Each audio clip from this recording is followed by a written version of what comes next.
Hello YouTubers, and today I am going to be reviewing the latest Doctor Who 4K Blu-ray release, which is Doctor Who and the Daleks. Now, this is being highly anticipated, particularly by myself, for quite a while now. However, I've got some good and some bad news on it. So, let's start off with the good. So, we'll start off with the packaging. Now, at the time of recording in the UK, you can only get this as a Steelbook edition or a collector's edition. But I've got to say, even though both of these editions currently are the only options in the UK, they are both absolutely fantastic. Although more on the expensive side, the collector's edition does basically feature everything a collector may want, like posters, a collectible coin, and some really nice presentation and packaging. And I do also really like the comic book-esque kind of 60s pop art style artwork on them, and as well on the Steelbook as well.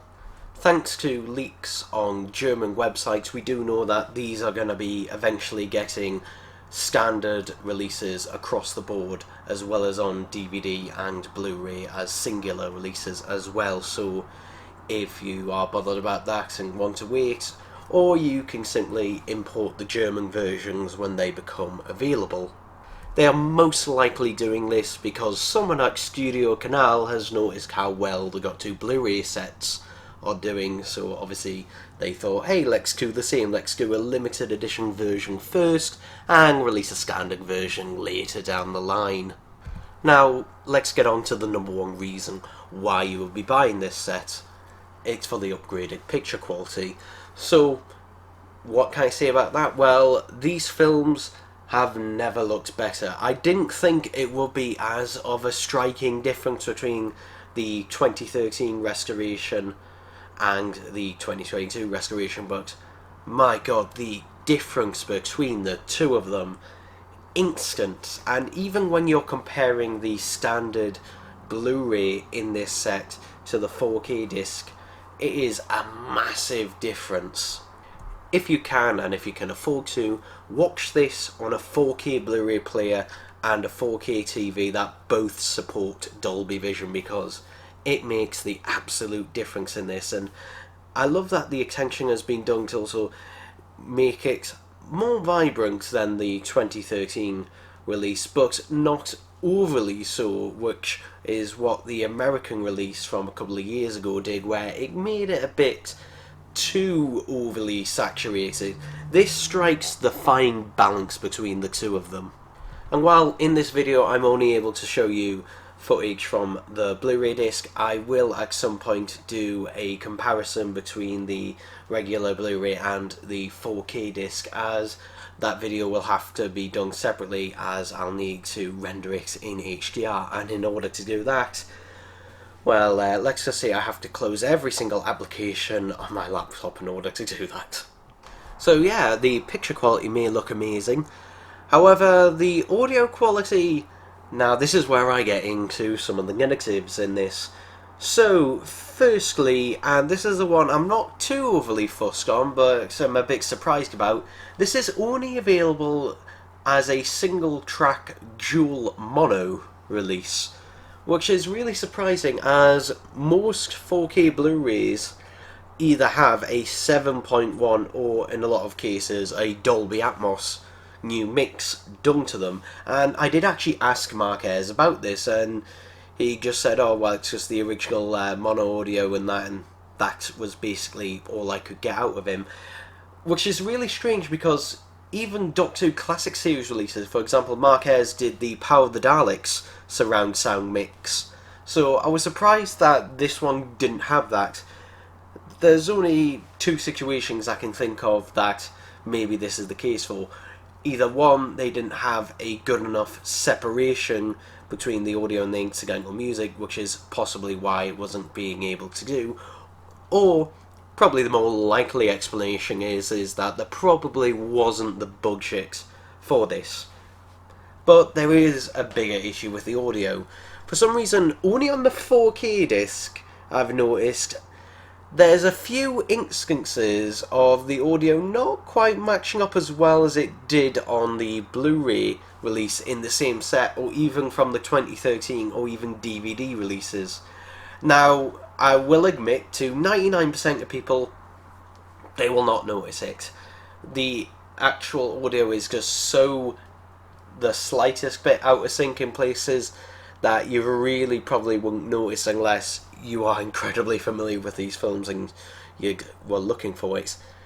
But I did get in contact with, I did try to contact Studio Canal 5 times over this, and unfortunately they never got back to me, no matter how many times, and I also tweeted at them twice as well about it, but yeah, nothing in regards to that. Mark Ayres did actually get in contact back with me about it, and he said he would see what it's like when he actually gets his physical copy, because he says it's fine on his end with the digital file he has, but obviously from the digital file to actually putting it onto a glass masker for a disc, there's a lot of steps in between, so maybe something's gone awry in that regard, so who knows. And the fact it's not as much of a deal on the standard Blu-ray makes me think maybe something has gone awry down the line.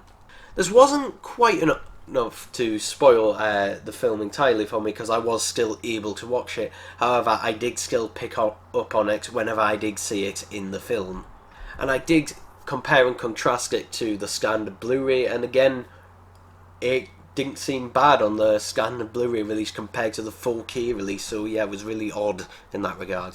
In terms of special features, well, we thankfully get a new featurette on the restoration of this, which this time around they've actually gone to a first generation master of the film rather than a copy that's further down the line, which was why it wasn't possible to do 4K scans originally of this film back in 2013.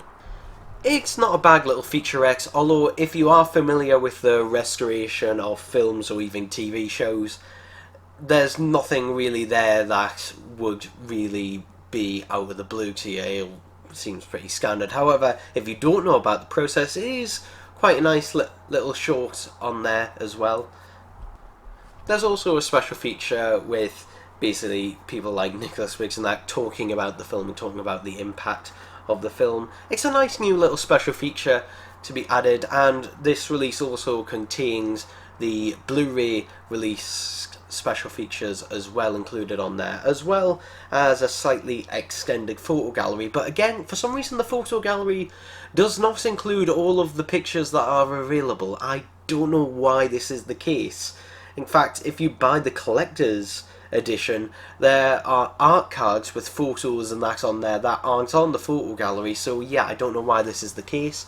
However, the one plus I can say with this is that the photo gallery itself is in HDR10, so that is good. Not in Dolby Vision, but it is in HDR10, so you are seeing the films. If you watch the photo gallery on the 4K disc, you are seeing them in HDR in the best possible quality, so that's a nice little thing for them being on there. The special features are otherwise mirrored across the two discs, so yeah, if you're only able to watch the Blu-ray disc, you're not missing out on any special features, you're just obviously getting a quality downgrade. So, overall, would I recommend this to release? Well, let me put it this way. If you currently only have a DVD copy of the film and you're thinking about finally upgrading, then yes, absolutely, this is the time, this is definitely worth the upgrade.